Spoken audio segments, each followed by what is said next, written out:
सीताराम जय राम राजा राम, सीताराम जय राम राजा राम, राजा राम राम सिया राम, सीताराम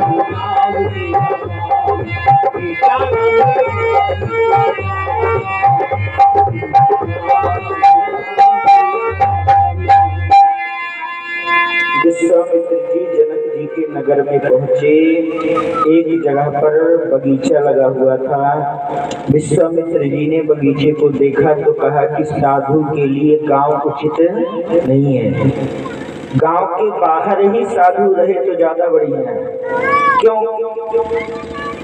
क्योंकि गांव में, देहात में या कहीं भी लोगों के अंदर इतने कुविचार होते हैं, इतनी दुर्भावनाएं होती हैं कि अगर साधु भी उनकी साथ में रहेगा तो उसकी भी बुद्धि भ्रष्ट, जैसी संगत वैसी रंगत। जैसे आपके संगत होंगे, संगत से गुण होता है और संगत से गुण।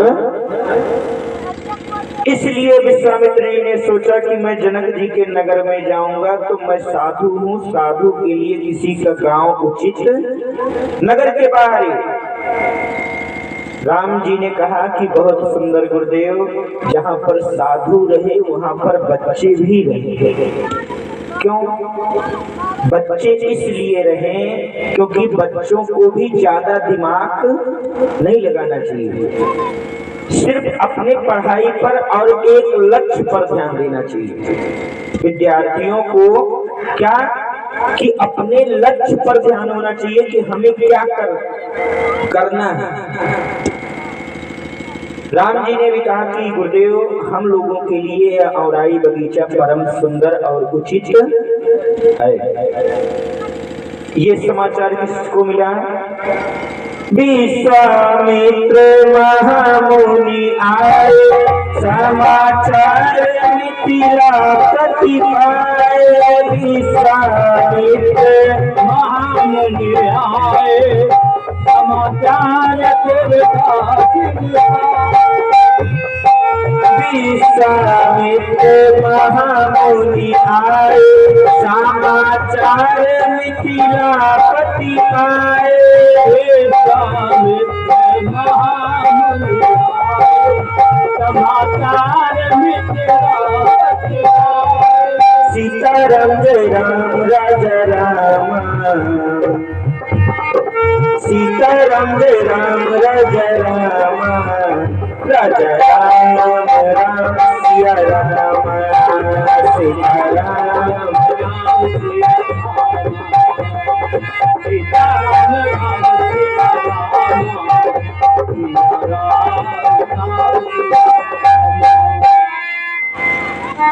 जनक जी को ये पता चला कि गादी तनय ऋषि विश्वामित्र जी आए हैं अपने 88,000 शिष्यों के समेत।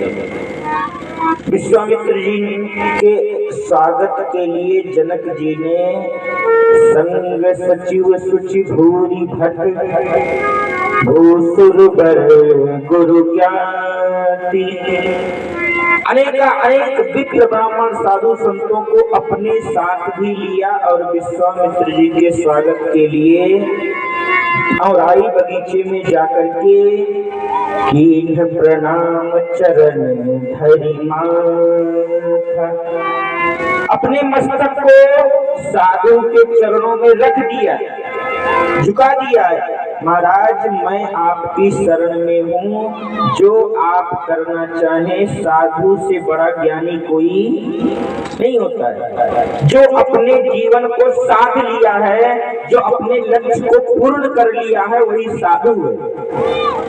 आपने अपने लक्ष्य को प्राप्त किया है, मैं आकर के अपने मस्तक को आपके चरणों में रख दे रहा हूँ, आप मेरे भी मनोरथ को पूर्ण कीजिए। विश्वामित्र जी ने जनक जी का कुशल पूछ करके अपने बगल में बिठाया और उसी समय क्या हुआ? उसी समय कई अवसर आए दो भाई, कई अवसर आए दो भाई, कई अवसर आए दो भाई, कई अवसर आए। अवसर आए दो भाई, गए रहे देखन फुलवाए, गए रहे फुलवाई, तेरी अवसर आए तो भाई, तेरी अवसर ये दो भाई, आए तो भाई, विश्वामित्र निकट बैठाए, विश्वामित्र निकट बैठाए, गए रहे देखन फुलवाए, गए रहे देखन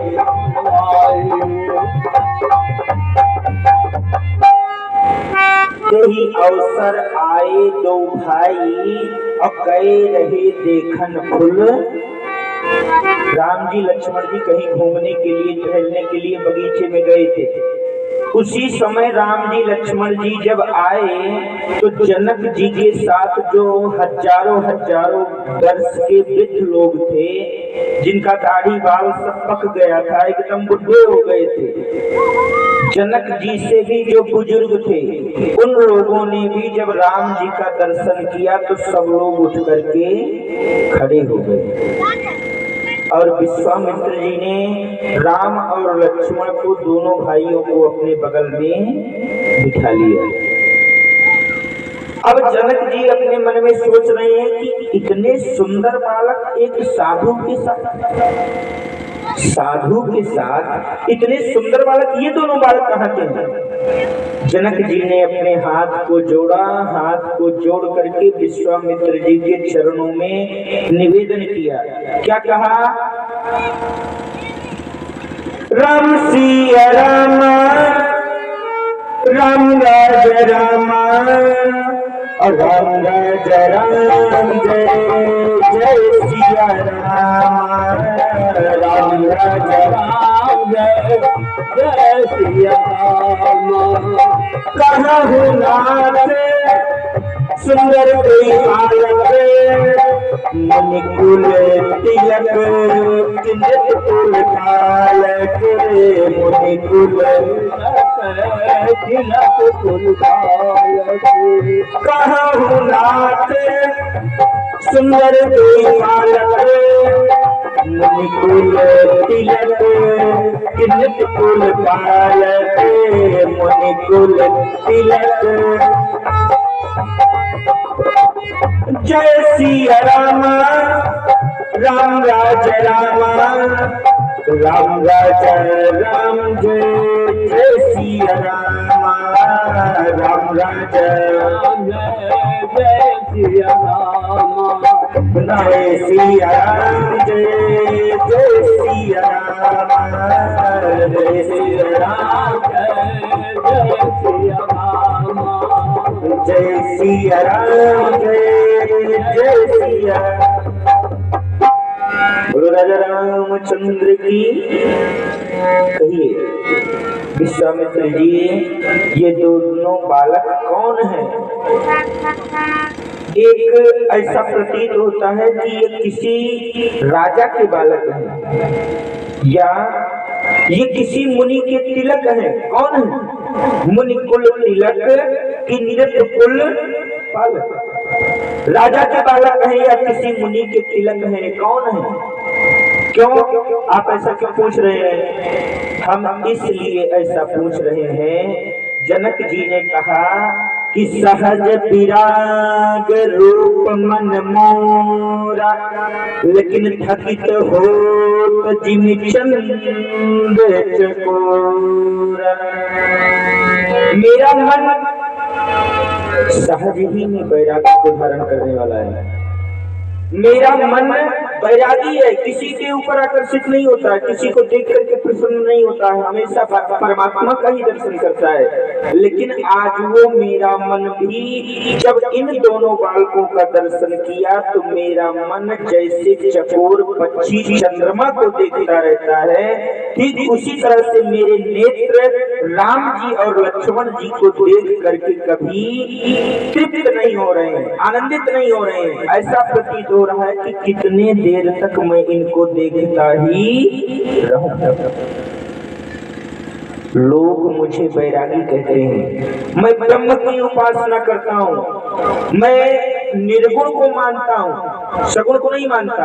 लेकिन आज मेरा मन उस ब्रह्म का भी परित्याग करके इन दोनों भाइयों के चरणों में इनके मुख की आकृति को देख करके आकर्षित हो गया। ये दोनों कौन है? तो विश्वामित्र जी ने क्या जवाब दिया? विश्वामित्र जी ने भी बहुत सुंदर जवाब दिया। ये नहीं कहा कि आप जो कह रहे हैं वो बात गलत है, और ये भी नहीं कहा कि हाँ ये वही है, ये वही है, ये भी बात नहीं कहा। और ये भी नहीं कहा कि आप जो कह रहे हैं वो बात गलत है। क्या कहते हैं विश्वामित्र जी? कहते हैं वचन तुम्हार न हो ही अली का। आप जो कह रहे हैं कि शायद ये ब्रह्म है, मनुष्य बन करके आए हैं, तो ये भी बात सही है। लेकिन ये भी बात सही है कि कौशले से दशरथ के जाए, कौशले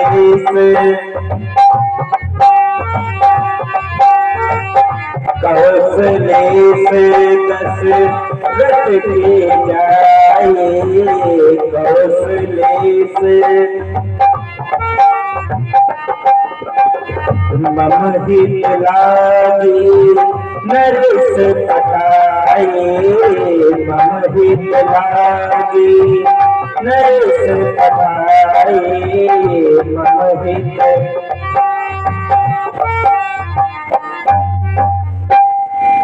ये कौशलपुरी के राजा अवधेंद्र महाराज दशरथ के पुत्र हैं। महाराज दशरथ ने मेरे हित के कारण, मेरे यज्ञ की रक्षा के कारण इन दोनों भाइयों को मेरे साथ भेज दिया है। इस बात को सुनकर के जनक जी के हृदय में कष्ट हुआ और कहा कि विश्वामित्र जी, ये जो दोनों बालक हैं, इनकी जो परस्पर की प्रीति है, प्रेम है, इसका वर्णन कोई कर नहीं सकता है। बहुत प्रेम है।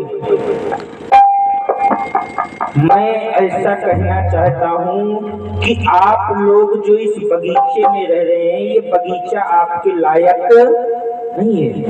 कब फिर कहाँ रहे? कहा आपके लिए सुंदर महल की व्यवस्था की गई है। कौन से महल की? सुंदर सदन सुखद सब काला, सुंदर सदन सुखद सरसाए, सुंदर सदन सुखद सब काला, सुंदर सदन सुखद सब काला, सुंदर सदन सुखद सब काला। कहाँ बास लय दीन भुआला, कहाँ बास लय दीन भुआला, कहाँ बास लय दीन भुआला, कहाँ बास लय दीन भुआला। सुंदर सदन में ले जाकर के रखा। अब आप लोग जरा ध्यान से सुनिए, जो भी लोग हैं जरा ध्यान से सुनिए, ये बात कोई बताएगा नहीं। और लोग बैठे रहते हैं तो और गूढ़ गूढ़ बातें याद आती हैं, लेकिन जब नहीं बैठे रहते हैं तो हमारा भी बोलो राजा रामचंद्र की जय। यहाँ पर सुंदर सदन, सुंदर सदन अर्थात मेरा मन। आप लोग ध्यान से सुनिएगा। सुंदर सदन मतलब क्या होता है? मेरा मन। मन में जितने भी लोग हैं, सबके मन में यही कामना रहती है कि मैं खूब पैसा पाऊं, मुझसे ज्यादा धनवान कोई ना हो। किसका निवास है यहाँ पर मन में? सीता जी का। किसका निवास है? सीता जी। सीता जी अर्थात लक्ष्मी जी। लक्ष्मी जी मतलब पैसा। पैसा मतलब सीता जी, सीता जी मतलब लक्ष्मी जी, और लक्ष्मी जी मतलब पैसा। क्या? लक्ष्मी जी, सीता जी, सीता जी, लक्ष्मी जी और पैसा, तीनों एक ही ना? नाम अलग लेकिन काम एक। जनक जी के महल में जहाँ पर सीता जी निवास करती थी, अर्थात अपने मन में जो धन की कामना थी, जब जनक जी ने राम जी को देखा तो सीता जी को यहाँ से हटा दिया। महल में जहाँ सीता जी रहती थी वहां से सीता जी को हटा करके राम जी को बिठा दिया। क्यों? इसलिए जरा ध्यान से सुनिएगा कि आपके पास अगर बेटी रहेगी, बेटी अर्थात लक्ष्मी, लक्ष्मी अगर आपके पास है तो कोई ना कोई एक दिन नारायण आएगा और विवाह करके ले जाएगा। बेटी अगर आपके घर में है तो किसी न किसी दिन कोई ना कोई दूल्हा आएगा और लेकर के। लेकिन अगर आपके घर में बेटा है तो, अगर आपके घर में बेटा है तो कहीं ना कहीं से बहू आएगी। जनक जी ने कहा कि जहाँ पर सीता जी हैं, अगर मैं सीता जी को रखूंगा तो कोई आएगा और लेकर के चला जाएगा, लेकिन उस जगह पर अगर मैं राम जी को रखूंगा तो राम जी स्वयं ही कहीं ना कहीं से सीता जी को लेकर आएंगे। आप अपने मन में अगर पैसा को रखिएगा, लक्ष्मी को रखिएगा, बेटी को रखिएगा, सीता जी को रखिएगा तो एक ना एक दिन आपके पास से वो चली जाएगी। लेकिन अगर आपके पास बेटा होगा, राम जी होंगे, भगवान का नाम होगा तो कहीं ना कहीं से एक दिन लक्ष्मी आपके चरणों में आकर के ही गिर जाएंगी। बोलो राजा रामचंद्र की जय। लक्ष्मी जी का वाहन क्या है जानते हैं? उल्लू। लक्ष्मी जी का वाहन है उल्लू। अब जिसके पास ज्यादा लक्ष्मी हो तो जान लीजिए वो कौन है? उल्लू। उल्लू। मैं थोड़ी कह रहा हूँ, ये तो पहले से ही बना हुआ है कि जिसके पास ज्यादा पैसा है वो कौन है। क्यों? अब कहेंगे भाई प्रश्न तो होता है कि क्यों, तो आप लोग जरा ध्यान दीजिए। अगर आपके पास पैसा है और वो धर्म कार्य में लगता है, यज्ञ में लगता है, संतों की सेवा में लगता है, माता पिता की सेवा में लगता है, अपने जीवन को यापन करने में लगता है, तो जान लीजिए कि वो धन सार्थक है। और लेकिन चोरी में या डकैती करने में या पुलिस वाले ले जाएं या डॉक्टर साहब ले जाएं या जो है पीने में चला जाए तो जान लीजिए कि वो किसके साथ लक्ष्मी जी आई थी? उल्लू के साथ। लक्ष्मी जी को अगर आप बुलाइएगा, जरा ध्यान से सुनिएगा, लक्ष्मी जी को अगर आप बुलाइएगा तो लक्ष्मी जी उल्लू पर बैठ करके आएंगी और आपको उल्लू बना करके चली जाएंगे। लेकिन अगर आप नारायण को बुलाइएगा तो लक्ष्मी जी नारायण के साथ आएंगी और आपके जीवन को सुखी और संपन्न बनाएंगी। बोलो राजा रामचंद्र की। इसलिए कभी लक्ष्मी की, पैसे की पूजा नहीं करना चाहिए, भगवान की पूजा करो। बेटी रहेगी तो धन को लेकर के जाएगी और बेटा रहेगा तो कहीं ना कहीं से लेकर के। लक्ष्मी जी रहेंगे तो सब पैसा लेकर के चली जाएंगी, लेकिन राम जी रहेंगे तो हमारे पास सुख समृद्धि शांति हमेशा आती रहेगी। बोलो राजा रामचंद्र की जय। इसलिए इस जीवन को प्राप्त करने के बाद लोग क्या करते हैं? माया को सब कोई भजे लेकिन माधव भजे न कोई, जो कदापि माधव भजे तो माया चेली हो।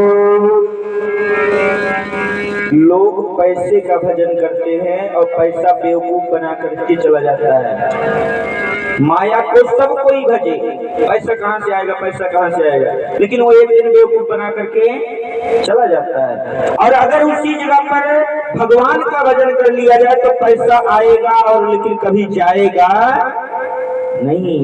इसीलिए जनक जी ने जहाँ पर सीता जी का निवास था, सीता जी को हटा दिया और राम जी को मंगल भवन अमंगल हारी मंगल भवन मंगल हारी बहु दशरथ अजर बिहारी प्रभु दशरथ अजिर बिहारी प्रभु दशरथ अजर बिहारी। सभी लोग ताली बजा के गाइए तो जय सिया राम जय सिया राम जय सिया राम जय सिया राम राम राजा राम जय जय सिया राम राजा राम जय जय सिया राम।